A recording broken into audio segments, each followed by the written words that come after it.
అనిపించింది నాకైతే. ఏంటి తెలంగాణలో పార్టీ బలోపేతానికి ఎలాంటి చర్యలు తీసుకోబోతున్నారు? అడా కమిటీ కానీ కమిటీలు కానీ ప్రకటించే అవకాశం ఎంతవరకు ఉంది?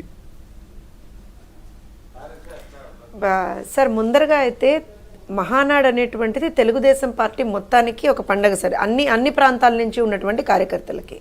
సో తెలుగుదేశం తెలంగాణలో కూడా ఉంది కాబట్టే ఎవ్రీ ఇయర్, ఈ ఇయర్ అనే కాదు సార్, ప్రతి సంవత్సరం కూడా తెలంగాణకు సంబంధించి కొన్ని తీర్మానాలు కూడా అక్కడ ప్రవేశపెడతాం. సో ఇవాళ చాలా క్లియర్గా లోకేష్ గారు ఒక స్టేట్మెంట్ ఏం పాస్ చేశారు అంటే, తెలంగాణలో కార్యకర్తల్ని పట్టించుకుంటూ కార్యకర్తల అభిష్టం మేరకు మనం పనిచేయాల్సినటువంటి అవసరం ఉంది. సో నాయకుల్ని నేను కలుస్తాను, అక్కడ కూడా as national working president of the party, జాతీయ కార్యనిర్వాహక అధ్యక్షుడిగా ఆయన అనౌన్స్ అయిన తర్వాత ఫస్ట్ మహానాడు కాబట్టి, సో దాంట్లో ఆయన he has told his job అనమాట. నేను ఖచ్చితంగా దాన్ని కూడా నేను పట్టించుకుంటాను, తెలంగాణలో కూడా మనం స్ట్రెంథెన్ అవ్వాల్సినటువంటి అవసరం ఉంది అనేటువంటిది మెన్షన్ చేశారు సార్. డెఫినెట్గా మీరు అన్నట్టు నెక్స్ట్ స్టెప్ ఇస్ దానికి సంబంధించినటువంటి కమిటీలు ఫామ్ చేయడము, దానికి సంబంధించినటువంటి ఆర్గనైజేషనల్ స్ట్రక్చర్ ఫామ్ చేయడం. దాంతోపాటుగా సార్ ఇంకొక విషయం ఏంటంటే, తెలుగుదేశం పార్టీ ఎప్పుడూ కూడా తెలుగు ప్రజల మంచి గురించి ఆలోచిస్తాను సార్. మేము అధికారం వస్తుందా, అధికారంలో ఉంటామా, లేకపోతే ప్రతిపక్షంలో ఉంటామా, ఇవన్నీ సెకండరీ. మేము ఆలోచన చేసేది ఏంటి అని అంటే, మనం ప్రజలకి ఏ రకంగా సేవ చేయగలం. సరే అధికారంలోకి వచ్చి సేవ చేయగలిగితే వెల్ అండ్ గుడ్, లేదు ప్రతిపక్షంలో ఉండైనా మనం సేవ చేయాల్సినటువంటి అవసరం ఉంటే that is what we have been doing. తెలంగాణలో 22 సంవత్సరాలుగా మేము అధికారంలో లేకపోయినా సరే, ఇంకా కూడా ఎక్కడ ఎవరికి ఏ ఇబ్బంది వచ్చినా సరే మొట్టమొదటిగా అక్కడ నిలబడి కలబడేది తెలుగుదేశం పార్టీ కార్యకర్తే సార్. అదే ఇవాళ రోజున లోకేష్ గారు కూడా అదే మాట చెప్పారు. కార్యకర్త నిలబడి అక్కడ తెలంగాణలో పార్టీని బతికించుకునేటువంటి ప్రయత్నం చేస్తున్నప్పుడు ఖచ్చితంగా కార్యకర్తకి మనం అందరం అండగా ఉండాల్సినటువంటి అవసరం ఉందనేటువంటి మాట చెప్పారు సార్. అండ్ ఆల్సో లోకేష్ గారితో పాటుగా జనరల్ సెక్రటరీగా, పార్టీ జనరల్ సెక్రటరీగా ఉన్నటువంటి శబరి గారు, అలానే సభా నిర్వహణ చేస్తున్నటువంటి రామ్మోహన్ నాయుడు గారు, కేంద్ర మంత్రి వర్యులు రామ్మోహన్ నాయుడు గారు వెరీ కేటగిరికల్గా టైమ్ అండ్ అగైన్ అదే మెన్షన్ చేశారు. తెలంగాణలో తెలుగుదేశాన్ని బలపరచాల్సినటువంటి అవసరం ఉంది, తెలంగాణలో ఉన్నటువంటి తెలుగుదేశం పార్టీ కార్యకర్తల్ని ఖచ్చితంగా మనం మళ్ళీ వాళ్ళకి సంబంధించినటువంటి మీరు ఇందాక వాడినటువంటి పదాన్ని నేను మీ దగ్గర నుంచి ఇప్పుడు ఒక రకంగా అప్పు తీసుకుంటాను వికే గారు, ఆ జోష్ని మళ్ళీ నింపాల్సినటువంటి అవసరం ఉంది అనేటువంటిది it was made it clear. అయితే ఇంకొక మాట వికే గారు, ఎవరు ఎన్ని చెప్పినా తెలుగుదేశం పార్టీ మీరు అందరూ అన్నట్టుగా ట్రెండ్ సెట్టర్, అలానే చిత్తశుద్ధి ఉన్నటువంటి పార్టీ సార్ మాది. చిత్తశుద్ధి ఉన్నటువంటి పార్టీ, కేవలం మాటలతో కాదు, ఏదైనా సరే మేము చేతల్లో చేసి చూపిస్తాం. మేము ఇవాళ కాదు, మీరు సీనియర్ మోస్ట్ జర్నలిస్ట్ వికే గారు, ఆ రోజున ఎర్స్ట్వైల్ ఆంధ్రప్రదేశ్లో కూడా మీకు గుర్తుండుంటే మహిళా రిజర్వేషన్ బిల్లుకి సంబంధించినటువంటి ఒక ప్రపోజల్ వచ్చినప్పుడు ఆ రోజున మేము సపోర్ట్ చేసాం. తర్వాత ఆంధ్రప్రదేశ్, విభజిత ఆంధ్రప్రదేశ్లో దానికి సంబంధించి ఒక రెజల్యూషన్ కూడా స్టేట్ అసెంబ్లీ నుంచి పంపించాం. ఇవాళ కూడా ఎన్డీఏ పక్షంగా మేము చాలా స్ట్రాంగ్గా మహిళా రిజర్వేషన్ని ఆ బిల్ని మేము సపోర్ట్ చేసాం.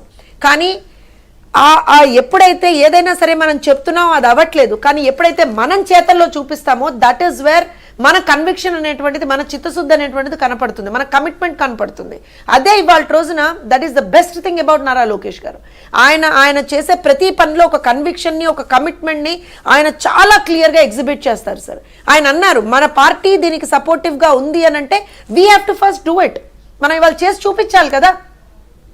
సో అది బిల్ అయినా కాకపోయినా ఖచ్చితంగా రేపు పొద్దున మా పార్టీలో మహిళా లీడర్షిప్ని మేము ఎంకరేజ్ చేస్తాం అని పార్టీ వర్కింగ్ ప్రెసిడెంట్గా ఇవాళ ఒక అనౌన్స్మెంట్ మా వర్కింగ్ ప్రెసిడెంట్ గారు చేశారండి. That is a huge thing.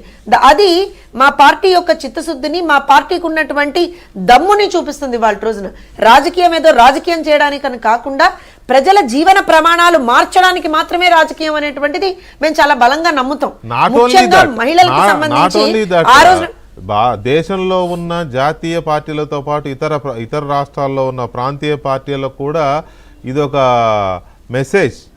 బాబు మీరు పార్లమెంట్లో ఆపేలా చేశారు కానీ పార్టీల పరంగా ఆపలేరు కదా, ఇదిగో మేము స్టార్ట్ చేసాం అంటే చచ్చినట్టు.